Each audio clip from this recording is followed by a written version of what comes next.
penanggungan adalah hak manusia. Hak rakyat bangsa ini mendapatkan kesejahteraan hidup. Juga kita, kaum buruh. Bertahun-tahun kita mengeras keringat, melakukan kewajiban kita sebagai pekerja di pabrik ini. Tapi apa yang kita dapat?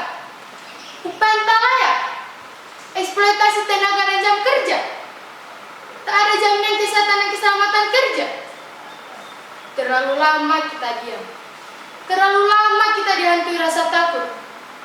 Kita harus bergerak, melawan penindasan itu semua dengan tangan kita sendiri. Sekarang hanya satu kata. Lawan! Hidup buruh! Hidup buruh! Hidup buruh!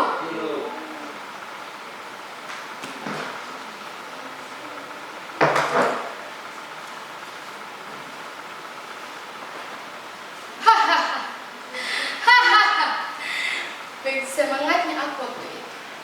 Aku bagaikan singa mengaum di antara ribuan penumpukan. Semua mata tertuju padaku. Mereka diam. Entah karena isi orasiku atau kalimat itu yang keluar dari mulut seorang perempuan yang selama ini terkesan pendiam.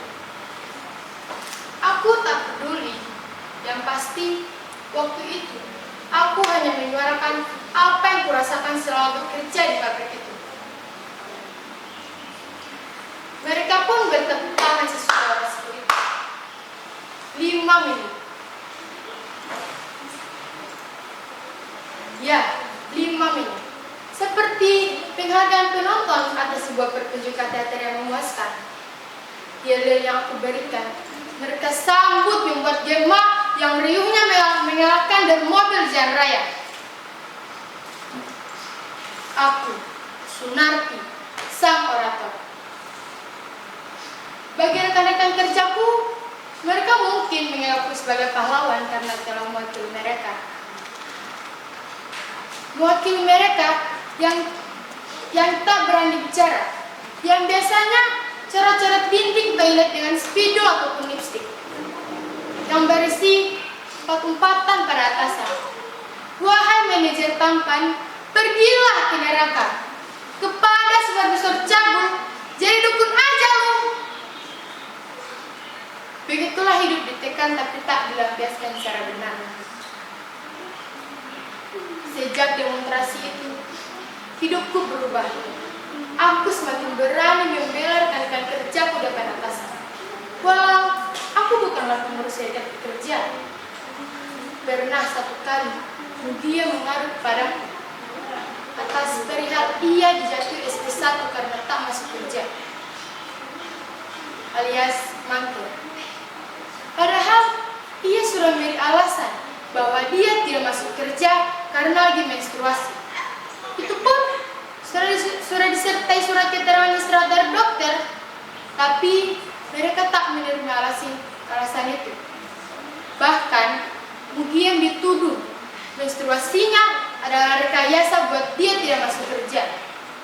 Jelas aku marah. Kutinggalkan pekerjaanku, lantas kulabrak supervisor dan itu.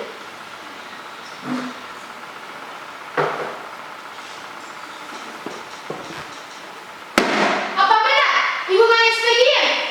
Atas dasar apa? Bukankah ia sudah menyerahkan surat keterangan istirahat dari dokter?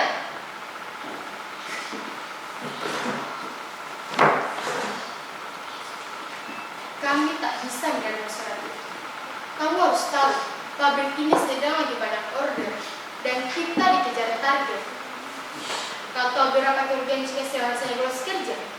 Kami mengekspedien untuk dijadikan pelajaran buat semua karyawan.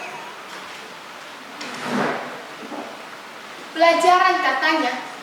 Pelajaran yang mana? Dan siapa guru yang menjelaskan bahwa perempuan tidak boleh menstruasi ketika lagi banyak order? Aku pikir seorang pelacur sekalipun akan berhenti dari melacurnya ketika lagi datang bulan.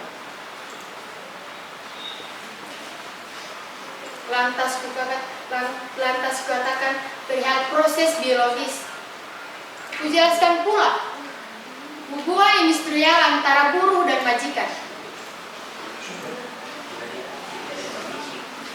saat itu mukanya memerah. Ia menyuruhku keluar, tapi aku tak bergeming dan terus melontarkan pikiran-pikiran sosialisku. Hingga akhirnya ia menamparku tepat di pipi ini. Kau telah berani menentang atasanmu.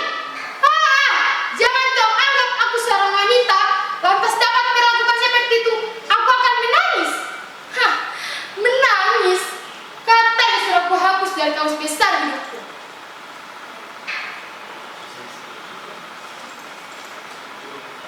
Tamparan orang tua itu selayaknya minyak tanah yang disemburkan dan membesarkan api yang ada dalam dadaku.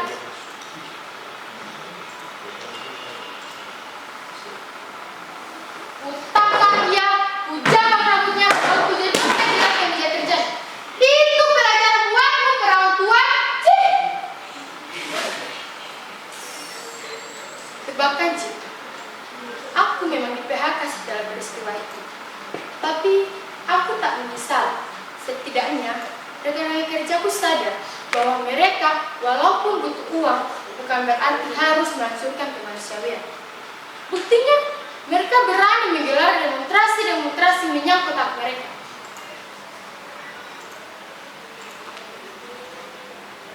Kenapa? Bertanya tentang suamiku? Ia baik-baik saja. Kalau kalian berpikir rumah tangga kami berantakan setelah peristiwa itu, kalian salah. Justru yang mendorong keberanianku adalah Mas Mario, suamiku. Kini ia memburu di pabrik sepatu. Di tempat kerjanya ia dikenal dengan julukan si petir.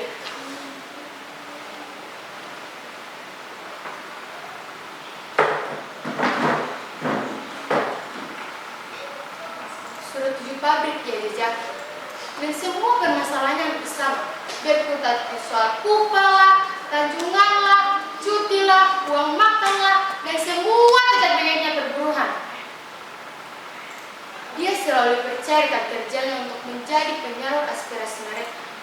Dan suamiku yang sudah melakukan karma dan selalu menggebu-gebu mengangkat semua permasalahan itu ke permukaan.